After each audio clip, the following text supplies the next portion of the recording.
¿Qué tal, muchachos? ¿Cómo están? ¿Qué tal? Un gusto poder encontrarme a través de este video con ustedes. Espero que les sea de mucha utilidad. Ya a través de este videito vamos a poder recapitular los puntos que hemos trabajado en nuestro horario de clases regular. ¿Sí? Bien, entonces vamos a trabajar la historia de la lógica en primer lugar. ¿Sí? Vamos a empezar. A ver, vamos a ir recordando algunos puntos que ya hemos trabajado. No te olvides de que la lógica es una ciencia formal, ¿ya? Que va a estudiar los principios de la demostración y la inferencia. No te vayas a olvidar de que la lógica es conocida como la teoría de la inferencia. La lógica es conocida como la teoría de la inferencia. Una vez más, la lógica es conocida como la teoría de la inferencia. ¿Y qué es una inferencia? Una inferencia es un razonamiento. ¿No? Técnicamente hablando, decimos que la inferencia es el paso de una o más premisas hacia una conclusión.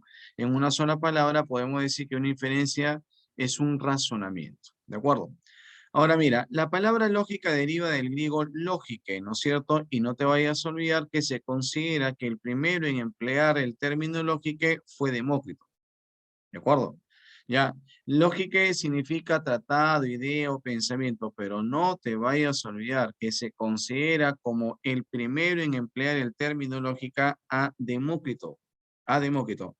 Ahora, pero ¿a quién se le considera como el que empleó la lógica como un instrumento o herramienta o método para emplearse en las ciencias? Ese fue Aristóteles, que también, por cierto, va a ser considerado como el padre de la lógica, ¿no?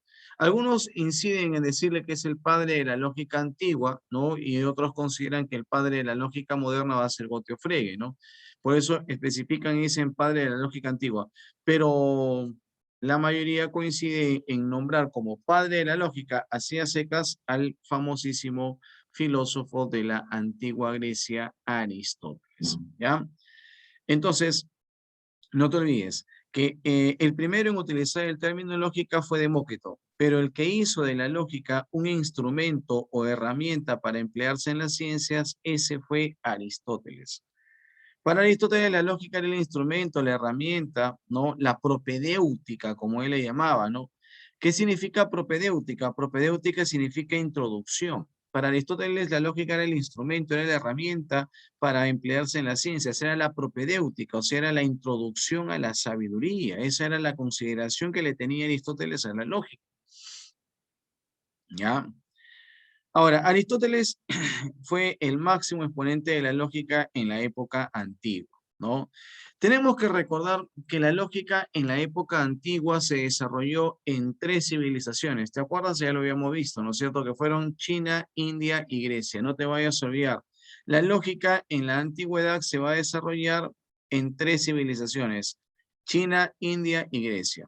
Que obviamente a nosotros nos competen estudiar la lógica que se desarrolló en Grecia, pues, ¿no? Porque nosotros recibimos la influencia europea debido a la conquista española, ¿no? Eh, ahora, se considera pues que la mejor y la mayor producción de la lógica en la antigüedad se dio en Grecia, ¿no? Pero no hay que descartar lo que se hizo en China y en India también, solamente que acá por estos lares se toca pues lo hecho en Grecia. Y se considera a Aristóteles como el fundador de la lógica, como propedéutica o herramienta básica para todas las ciencias, ¿ya?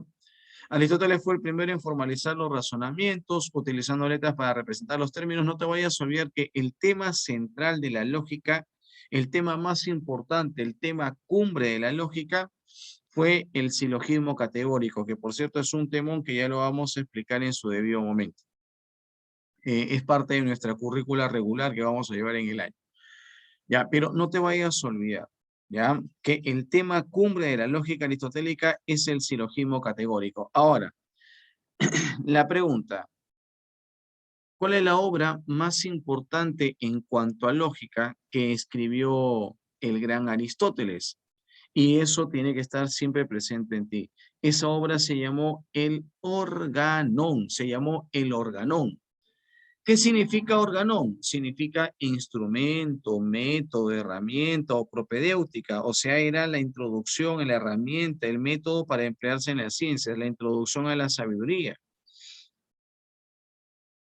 ¿Estamos de acuerdo? El libro más importante en cuanto a lógica, escrito por Aristóteles, fue el Organón. ¿Sí? Ahora, te han preguntado, ¿no? ¿Quién es el autor del Organón? Aristóteles. ¿Y quién recopiló el Organón? No te vayas a olvidar, ya lo hemos contado en el aula, ¿no? Andrónico de Rodas. El autor del Organón, Aristóteles. El que recopiló el Organón, Andrónico de Rodas. ¿Cuántos libros tuvo el Organón? 5 libros tuvo el Organón.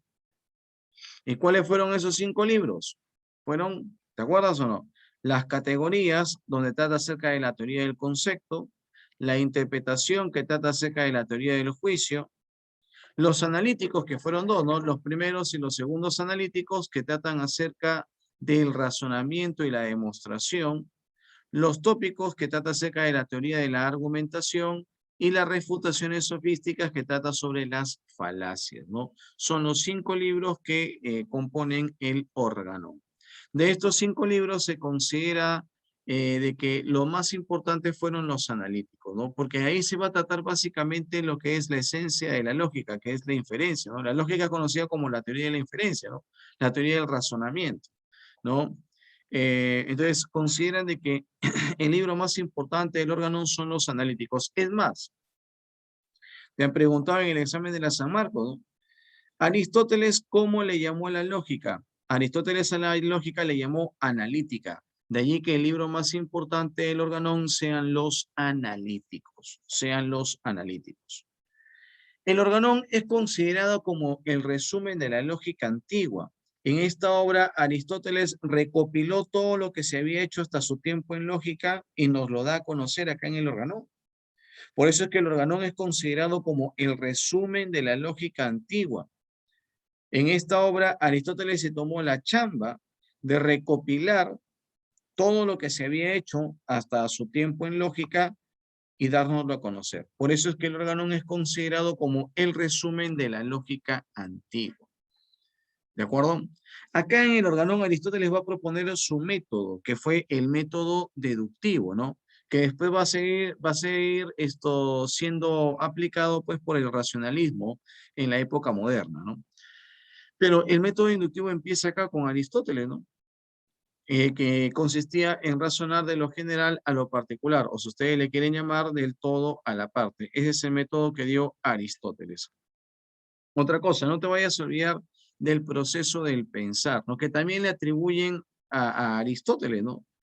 Para Aristóteles el proceso del pensar tenía 3 partes, 3 fases, 3 momentos. ¿Cuáles eran?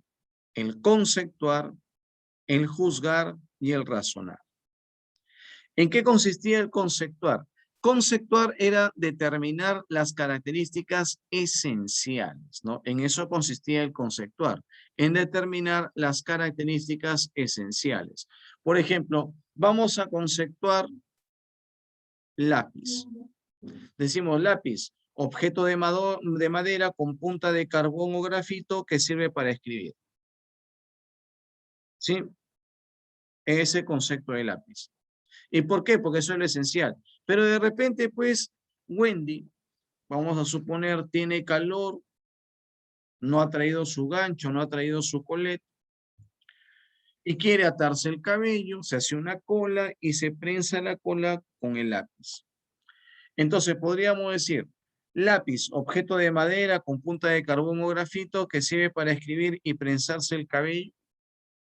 ¿El prensarse el cabello sería parte del concepto lápiz? No, ¿verdad? ¿Por qué? Porque el prensarse el cabello no es parte de lo esencial. Entonces no puede ser parte del concepto lápiz. Se acerca el Día de las Madres. Concepto de madre. Mujer que tiene hijo. Pero profesor, la madre es la mujer más abnegada, más responsable, más amorosa y bla, bla, bla. Sí, sí, perfecto, pero eso no es parte del concepto madre. ¿Por qué? Porque no es lo esencial. Pero la mamá es la mujer más abnegada, más amorosa. Sí, sí, todo lo que tú quieras, pero eso es una cuestión subjetiva. O sea, Una mujer que tiene un hijo, pero que no es cariñosa con sus hijos, ¿no es mamá? No, no, no, no. O sea, eso sería una locura total. Entonces, el que sea amorosa, el que sea abnegada, dedicada y otras cosas más, está bien. Son características de la madre, pero no serían parte de su concepto. ¿Por qué? Porque no es parte de lo esencial. Y conceptual, insisto, es determinar las características esenciales. Y el que sea una mujer amorosa, cariñosa, delicada, negada, respetuosa y tantas cosas más, son características de la mamá, pero no es parte de lo esencial. Para que haya una madre que se necesita, una mujer que tenga un hijo, se acabó. Eso es el conceptual. Es determinar las características esenciales. El resto de situaciones de la mamá ya son subjetivas. ¿Sí? ¿Estamos de acuerdo? ¿Sí? ¿Todo bien? Perfecto. Ahora, el juzgar, ¿en qué consiste? Juzgar es aseverar. Y aseverar es afirmar o negar algo. ¿No? Juzgar es aseverar. Y aseverar es afirmar o negar algo. Por ejemplo, te dicen, Tumán es un distrito. ¿Eso sería un juicio o no? Claro. ¿Por qué, profesor? No, eso no es un juicio, profe, porque tendría que haber un juez, un imputado, un fiscal. No, no, no, no. Estamos hablando acá de un juicio en el aspecto jurídico, ¿no? En el aspecto procesal.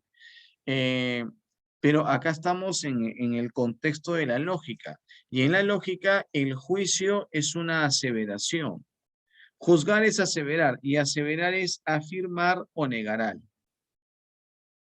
¿Estamos de acuerdo? Sí, entonces si te dicen Tumán es un distrito, es un juicio, claro. ¿Por qué?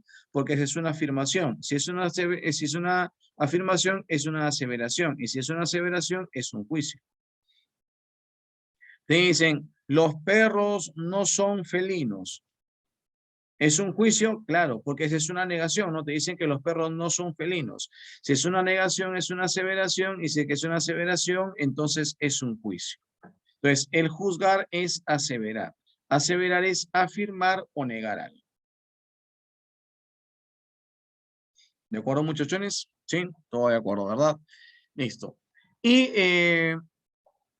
el tercer paso del proceso del pensar en la concepción aristotélica es el razonar.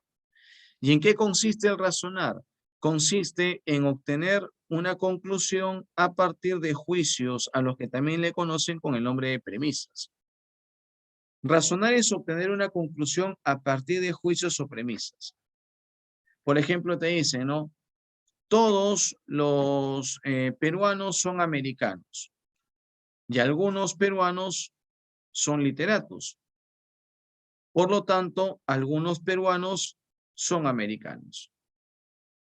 ¿Eso será un razonamiento? Claro, profesor. ¿Por qué? Porque se ha obtenido una conclusión a partir de juicios o premisas. Todos los peruanos son americanos, algunos peruanos son literatos, por lo tanto, algunos literatos son americanos.